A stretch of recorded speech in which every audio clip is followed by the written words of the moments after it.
Shabbat Shalom. This week's Torah portion, Mishpatim, is a rich source of practical wisdom and ethical guidance.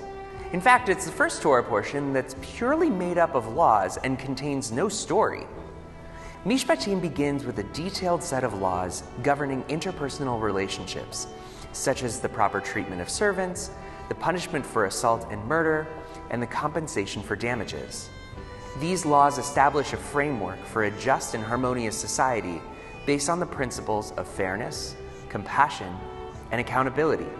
One of the teachings of Mishpatim is the concept of Sedek, or righteousness, which is central to Jewish ethics.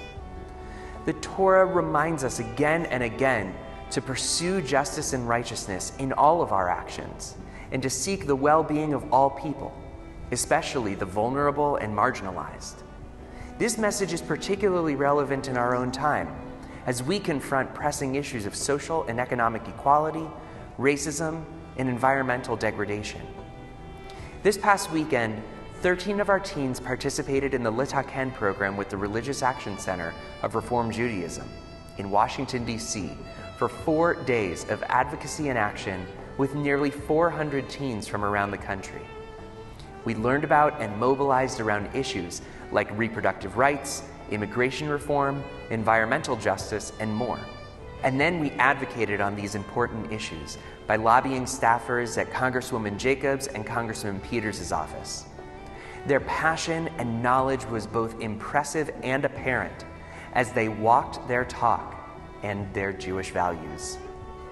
As we reflect on the teachings of Mishpatim this Shabbat, we are called to renew our commitment to justice, righteousness, and community.